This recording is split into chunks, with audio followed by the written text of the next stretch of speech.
औज़ुबिल्लाहिमिनश्शैतानिर्रजीम बिस्मिल्लाहिर्रहमानिर्रहीम अस्सलाम वालेकुम। स्टूडेंट्स, अब देखते हैं जो रिमेनिंग ग्रुप ट्रेंड्स हैं उनकी तरफ। आयनिक रेडियाई और साइजेस ऑफ कैटायंस।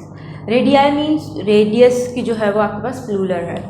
अच्छा, आयनिक रेडियाई मतलब आपके पास एक तो हमने देखा एटॉमिक साइज़ के एटम का साइज़ क्या है किसी भी एटम का, ठीक है। अब आयनिक रेडियाई मतलब जब एटम कन्वर्ट हो जाए आयन में और फिर उस आयन में कन्वर्जन के बाद साइज़ के ऊपर क्या इफेक्ट आ रहा है, तो हम इसको आयनिक रेडियाई के अंदर स्टडी करेंगे। अच्छा, अब अगर आप अल्कली मेटल्स की या अल्कलाइन मेटल्स यानी कि जो कि एस ब्लॉक एलिमेंट्स हैं इनकी बात करें तो वो आपके पास कैटायंस फॉर्म करते हैं। आयंस आपके पास टू टाइप्स के होते हैं, नेगेटिव एंड पॉजिटिव।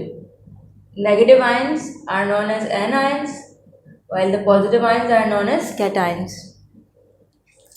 जब कभी भी कोई एटम अपना इलेक्ट्रॉन लूज़ करता है तो उसके जो एक न्यूट्रल एटम में equal number of proton and electron होते हैं, मतलब जितने पॉजिटिव चार्ज होंगे उतने ही नेगेटिव चार्ज होंगे, तो वो एक दूसरे को बैलेंस कर देते हैं, ओवरऑल न्यूट्रल हो जाता है एटम। लेकिन अगर इलेक्ट्रॉन लूज़ होता रहे तो जो अनबैलेंसिंग हो जाती है इलेक्ट्रॉन और नंबर ऑफ प्रोटॉन के दरमियान, जिसकी वजह से चार्ज अपेयर होता है। फॉर सपोज किसी एटम ने अपना इलेक्ट्रॉन लूज़ करा है, इसके अंदर से इलेक्ट्रॉन की जो है वो क्या डेफिशिएंसी हो गई, तो अब इसके ऊपर जो पॉजिटिव चार्ज हैं कंपैरेटिवली वो बढ़ गए, तो अब इसके ऊपर पॉजिटिव चार्ज शो होगा या अपेयर होगा। फॉर सपोज एक कंडीशन ये है, ये एक एटम है, इसके पास 2 इलेक्ट्रॉन है। अब अगर ये अपना एक इलेक्ट्रॉन लूज़ कर दे तो अभी इक्वल है, 2 पॉजिटिव 2 नेगेटिव, तो ओवरऑल न्यूट्रल। एक इलेक्ट्रॉन लूज़ हो गया तो अब इसके ऊपर एक नेगेटिव बच गया और 2 पॉजिटिव, तो एक पॉजिटिव अपेयर होगा क्योंकि उसको बैलेंस करने के लिए एक के लिए तो है, दूसरे के लिए बैलेंस करने के लिए नेगेटिव इलेक्ट्रॉन नहीं है।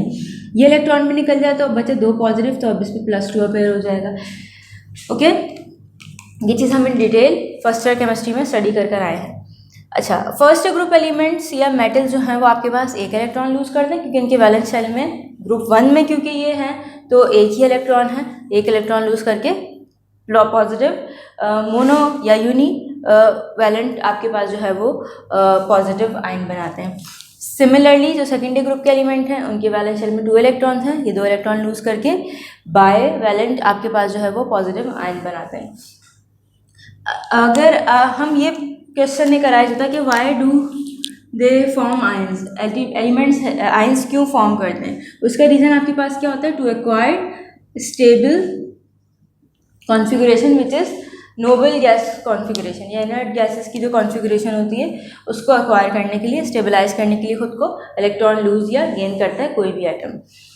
अब अगर हम देखें जो साइज़ है एटॉमिक साइज़ की, अगर हम बात करें तो हमने पिछले लेक्चर में देखा वो टॉप टू बॉटम मूव करते हुए इंक्रीज़ हो रहा था और लेफ़्ट टू राइट जाते हुए डिक्रीज़ हो रहा था। तो यहाँ पर अगर आप देखें कैटायनिक रेडियाई देखें अगर आप, तो यहाँ वही कोई ऐसा इफेक्ट नहीं आएगा, जो साइज़ है एटम का वो स्टिल जो अपने एटम से जो पेरेंट एटम है उससे तो कंपैरेटिवली फॉर सपोज ये स्मॉलर हो जाएगा, लेकिन डाउन द ग्रुप स्टिल जो है वो साइज़ इंक्रीज़ ही होगा।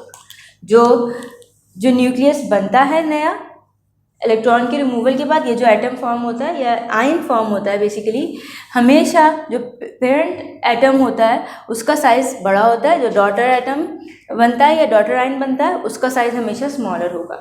लेकिन डाउन द ग्रुप आते हुए आपके पास साइज़ ऑलरेडी क्योंकि इंक्रीज़ हो रहा था तो एज सच कंपैरेटिवली उनमें कोई इफ़ेक्ट नहीं आएगा, वो आपको नीचे आते हुए बढ़ते हुए ही मिलेंगे और लेफ्ट राइट जाते हुए छोटे होते हुए मिलेंगे या घटते हुए मिलेंगे।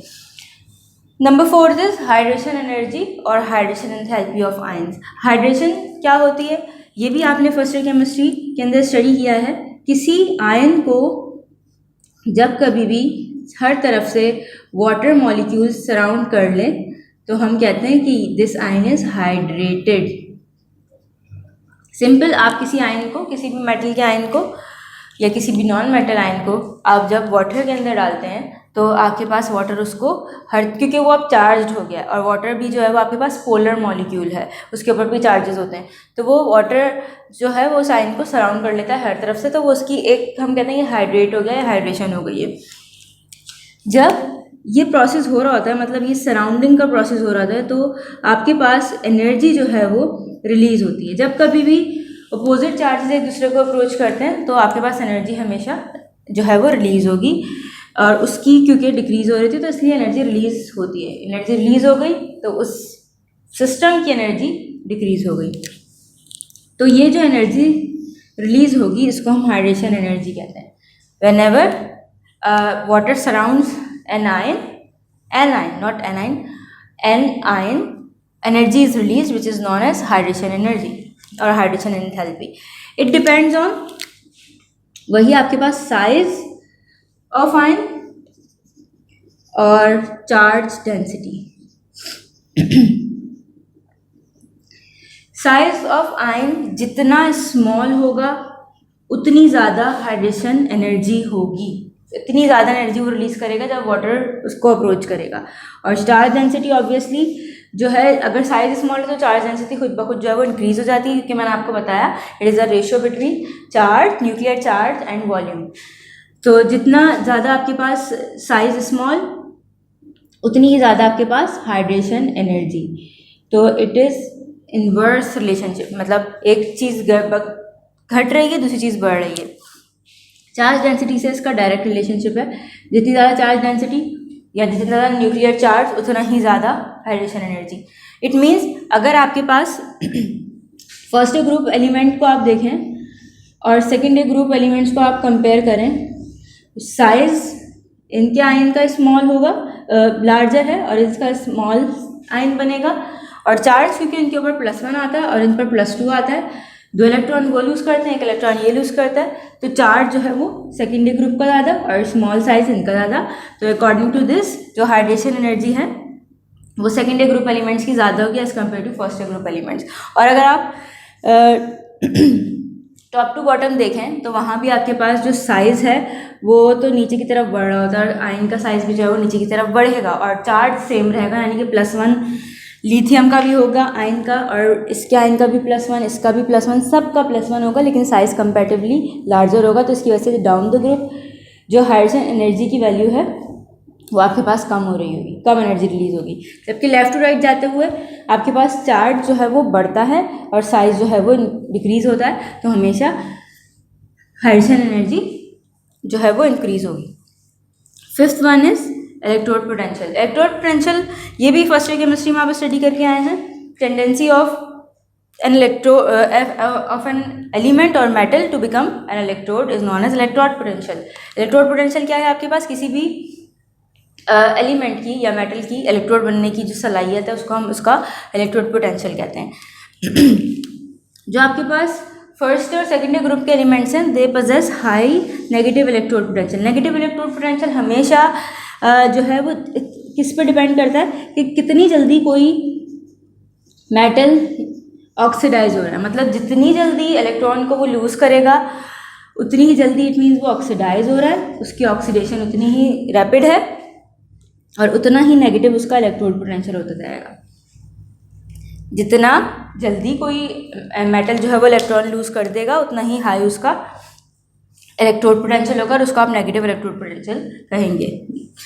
तो आपके पास जो फर्स्ट ग्रुप और सेकेंड ग्रुप के एलिमेंट्स हैं दोनों जो हैं वो बहुत अच्छे इलेक्ट्रॉन डोनर हैं, तो वो बहुत जल्दी ऑक्सीडाइज हो जाते हैं और उनका जो इलेक्ट्रोड पोटेंशियल है वो हाईली नेगेटिव इलेक्ट्रोड पोटेंशियल कहलाता है। सिमिलरली एक क्वेश्चन आता है कि alkali and alkaline earth metals can not be use in voltaic cell. Voltaic cell ऐसे इलेक्ट्रोलाइटिक सेल हैं जिनमें आपके पास water as a solvent use हुआ होता है, वाटर बेस्ड सेल्स हैं।